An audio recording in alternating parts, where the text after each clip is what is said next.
The air hung thick and heavy that morning, a cold that settled deep in your bones. Smoke from 100 hearths clung to the village roofs, mingling with the mist from the river.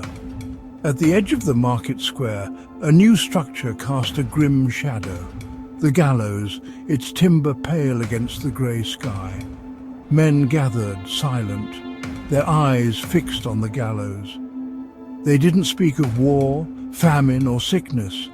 Instead, their whispers circled curses, blighted crops, and old grievances now twisted into suspicion.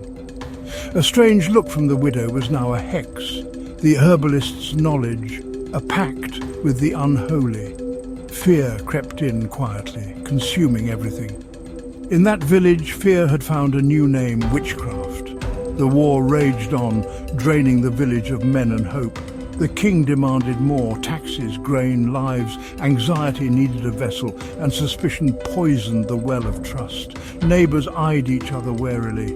The world felt sharp, dangerous, God distant, the devil close. The gallows was not just for one accused soul, it was a monument to their terror. Whispers grew. The accused soured the well, danced with demons. None of it needed to be true, only believed. The truth was simpler. War had bled them dry, the rains had failed, and fear needed a scapegoat. The gallows stood waiting, promising a simple answer to a complicated problem. It offered a terrible release, a fleeting sense of power in a world that had made them feel so small. War infects the soul of a nation. The drums drown out reason, dividing the world into us and them, good and evil. This logic seeps into daily life. Anyone different becomes the enemy. In the shadows of war, fear of the enemy within takes root. Witch hunts are born from the same soil as war, thriving on fear and suspicion. When people are told they fight for God against darkness, it's a short step to seeing demons at home. The priest's sermon and the general's decree merge. Defeat is a curse, plague is witchcraft. In peacetime, a failed crop is bad luck. In war, it's an attack. The old woman with herbs becomes menacing, her quirks, weapons. The farmer points a finger.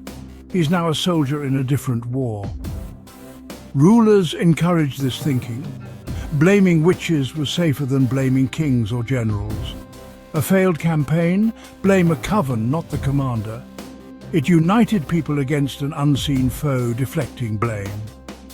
War abroad and war at home became two sides of the same coin. Both fought to purify, to cast out evil. With every war drum, whispers of witchcraft grew into a roar. Sacrifice was demanded. The witch hunt became a tool, political, social and spiritual. Fear was weaponized, and suspicion became law. The line between battlefield and village square blurred, and no one was safe. Conflict is a furnace, burning away certainty and leaving only anxiety. War frays society, fields go fallow, hunger grows and life's rhythms break. In chaos, people search for order, even if it's terrifying. The witch becomes the answer. Why did we lose? Why did the grain rot? Witchcraft. Misfortune becomes malice. The culprit can be found and punished. This illusion of control is powerful. Fear permeates every level, peasant to king. Accusations become weapons impossible to defend against. Witch hunts project strength in a weakened state. Every misfortune is a clue in a war against Satan. The war outside created a war within, and its casualties mounted. War is framed as a battle of God versus evil. Soldiers are Christ's warriors, the enemy the damned. This belief gives meaning to suffering and justifies violence. It seeps into daily life. If the enemy is with the devil, so are traitors at home. Famine, disease, dissent. These are not accidents, but the devil's work. The witch becomes a traitor, an enemy in a spiritual war.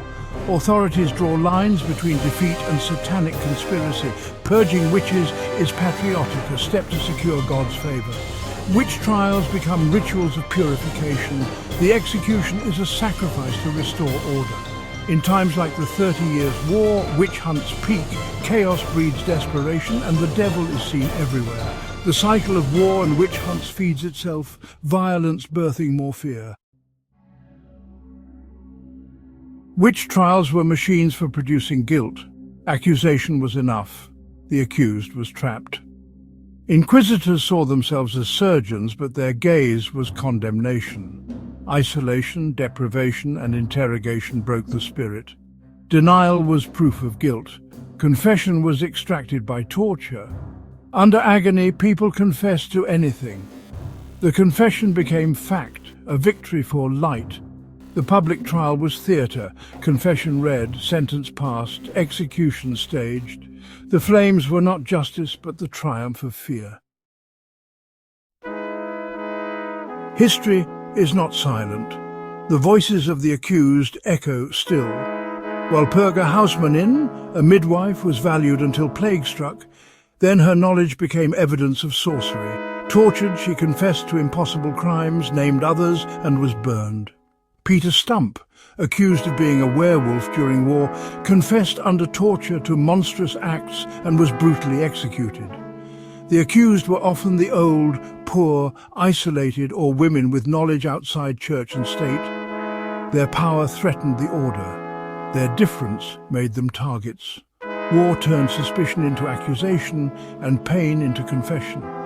These stories reveal a chilling pattern. The vulnerable were scapegoated. The witch hunts were not just superstition, but a desperate search for control. The flames consumed more than bodies. They consumed reason and compassion. The echoes remind us of the human cost of fear. When the world falls apart, someone always pays the price. Their stories are warnings from the past. In chaos, people crave a simple story. A clear villain, a clear solution. The witch becomes that villain, the hunt the solution. The accused sits on a throne of blame, crowned with the community's fears. For rulers, witch hunts deflect anger from their failures. A king can't admit defeat, but he can declare a war on witches. The hunt becomes political theatre, a show of strength masking weakness. Every witch burned is a symbol of power and purity. Generals blame witchcraft for defeat, absolving themselves. Villages blame the outsider for famine or disease, avoiding hard truths. The scapegoat's throne is built on the illusion of control. By purging one, the community believes it has solved its problems, but the real causes remain untouched. The cycle of blame continues, deadly and unbroken. The fires of the witch hunts are gone, but their story is a dark mirror. It reveals how war and fear strip away civilization's veneer. Witch hunts were born from war, fear, and the need for a scapegoat. War teaches us to dehumanize. The same process fueled the hunts. The accused became monsters, justifying any cruelty. The habit of dehumanization learned in war turns inward. In crisis, we seek simple targets for our fear. We may not call them witches, but the pattern remains. The witch hunts warn us. Beware simple answers and easy scapegoats. The real demons are the ones we carry inside ourselves.